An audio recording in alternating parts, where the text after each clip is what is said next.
Welcome back. The eyes of the world are on the war in Ukraine. And some, like documentary filmmaker Emile Ghessen, are among those providing coverage of what is happening there.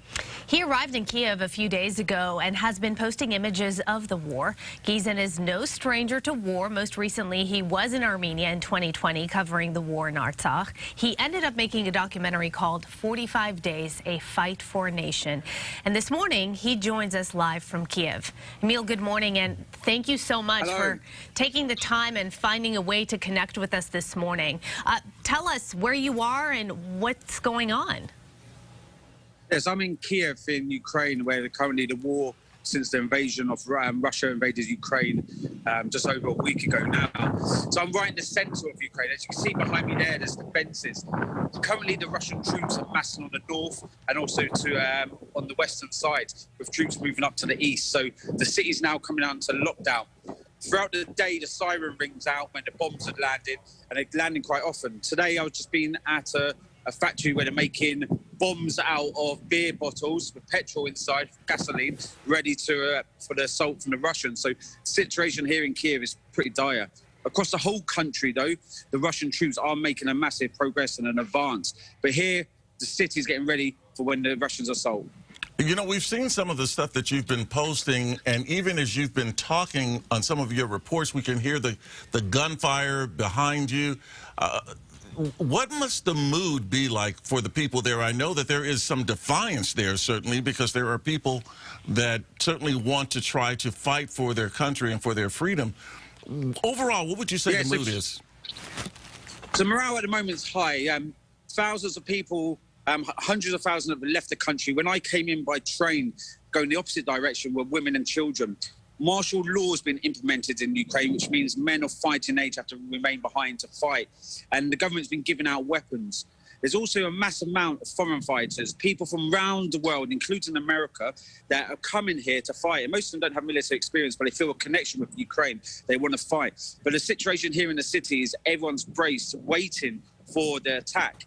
And like I was saying, throughout the day and night, there's bombing that's going on. It's creeping a lot closer to the centre where I am currently now. So it's only a matter of time, if there isn't a peace deal struck, that potentially the Russians are going to try to take Kiev. But the people here are defiant. They will stand and fight. Like you see there, making barricades behind me, the checkpoints, everywhere you go to check in identification. Lots of thousands of people are living underground still, too scared to travel to try to get out of the country, or don't know how to get out. Yeah, we saw you visited a children's hospital, I guess you could call it. People had gone underground. It's heartbreaking to see the images of those little kids. So for people who don't understand why people have stayed behind, can you explain why some people just simply couldn't get out of Kiev?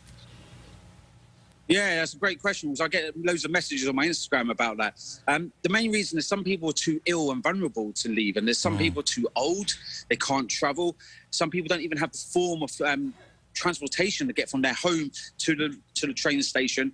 And like I said, a lot of the men have gone to fight, so a lot of the families don't want to get broken up because they don't know if they ever get reunited. So some families are staying here. I'm getting messages all the time from people saying, can I help them get to the train station, or can I help them get to Poland or Hungary and everything else? The situation is pretty bad for a lot of these people because, like you've seen there, it's heartbreaking to see these children newborns that are living underground, and they can't travel, they can't leave the city. It's because they need medical attention. So yeah, it's a humanitarian crisis here that the international community needs to start addressing. And it makes you wonder what's going to happen to those kids and to those families, those who especially were not able to get out and are not able to get out once the Russians actually do get to Kyiv. You know, who knows? Well, yeah, you also make a point, and I just saw one of your posts saying that your main objective is just to stay there and see what happens. Have you thought of what you're going to do if Russians get to Kiev? What's your plan? Yeah, so I'm a former British Royal Marine Commander, served 12 years. I go to war zones. I've done 3 feature documentaries. So my plan is I've got escape route, my escape route, try to get to the train station if we can. That's one plan. The second plan is a vehicle, try to get a vehicle to then cross the border. And then the third plan is to stay firm, just get into a bunker while the invasion's going on, report what's going on. And then hopefully if the Russians do take the city, identify myself as a journalist and be protected under international law, or just stay and if the Ukrainians repel them. So I think if the Russians do assault Kiev, it's going to be a very bloody battle because the people here are ready to fight. All right, well, Emile, we really appreciate your reporting and putting your own self at risk. Please stay as safe as possible, but we certainly appreciate the information we're getting from you and your perspective. Thank you. And we want to let people know, of course, to get more information, you can go to our website, foxla.com/links. And by the way, that is where you can find Emile's Instagram handle, and you can follow him and get updates from there as well.